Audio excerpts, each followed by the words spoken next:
The Kentucky Medical Cannabis Program began accepting applications from prospective businesses on July the 1st.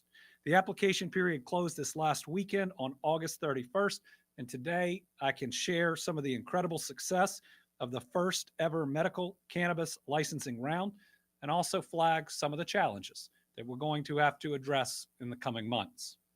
In total, the program received, these are the newest numbers, 4,998 applications for medical cannabis business licenses. This is significantly more than any initial projection. And as I'll talk about in a minute, the vast majority of these are for dispensaries.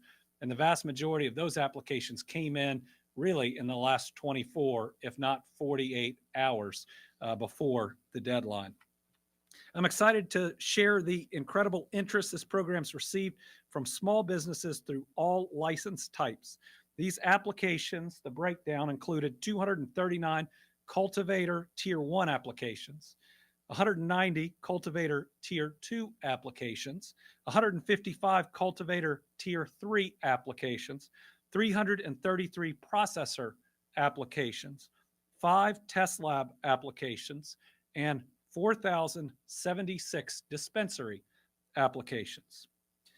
To ensure patient access, dispensaries need to be located so that all Kentucky cardholders can have access to medical cannabis. That's why we created 11 medical cannabis dispensary licensing regions. Dispensary application totals by regions are on the screen. We had 607 applications for the Bluegrass region, 630 for the Kentuckiana region, which includes Louisville, 161 for the Northeast, 161 for the Northern region, 477 in the South Central region, 258 in the Cumberland region, 97 in the Mountain region, 369 in the Pennyrile region, 301 in West Kentucky. That's a region. That's the purchase. 342 in the Lincoln Trail region. 397 397 in the Northern region. I missed this. 161 in the Northeast region. And 436 in the Green River region. I should note that on July 25th, the Office of Medical Cannabis requested that potential applicants submit their applications as early as possible because we are reviewing them in real time when they come in. The request was get them in by August 15th. However, 88% of the 4,998 applications were received in the last 4 days of the licensing period, meaning our attempts to review them as they come in and thus to decrease the volume at the end that puts us up against deadlines we wanted to be lower. Turns out it's going to be higher than anticipated. Despite the last-minute influx of applications, the Office of Medical Cannabis is currently reviewing these applications, and we remain on track to issue licenses in 2024. We are increasing our staff, almost doubling them, for reviewing the applications. We had already taken the step to move from about 9 people to about 29 people. And we're adding another 20 on top of that to do our best to get through this as quickly, but also as accurately as we can. The most important thing is that we do it right and we do it safely and we create a program that addresses any concerns and then provides this important healthcare service to our people. We will announce the lottery dates for each license category in the coming weeks. Here's something to be prepared for. Processor and cultivators, that lottery will be earlier than dispensaries. And that makes sense because you have to grow the product. You have to process the product before you can sell the product in a dispensary.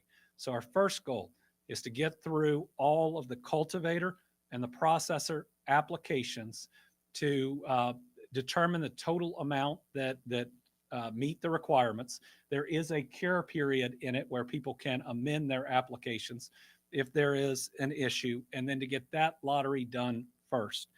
We certainly believe that lottery will be in October, and we will have more information about the date when it becomes a little more firm here, hopefully in the next couple weeks at the most. We launched this program with a goal to ensure that our licensing process was transparent and provided everyone a fair shot at being a part of this new and exciting industry.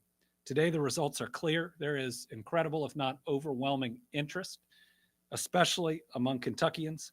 That's proof that the program is going to meet its goals. We are just going to have some challenges getting through those total number of applications, doing it right, ensuring that the process is fair, getting through the lotteries, and then getting up and running, because there are still a number of requirements.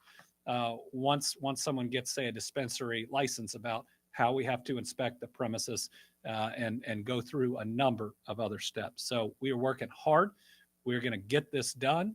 We'll have some more updates about timing, where people can and what people can expect.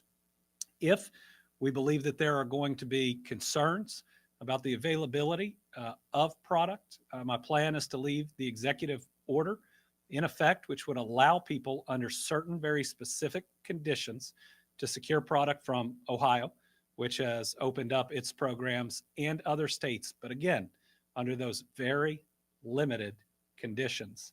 Once our program is up and running, once we have dispensaries active across the Commonwealth, it is my intent to rescind that executive order. That's what I told the legislature I would do if we enacted a real medical marijuana program, which we are absolutely doing.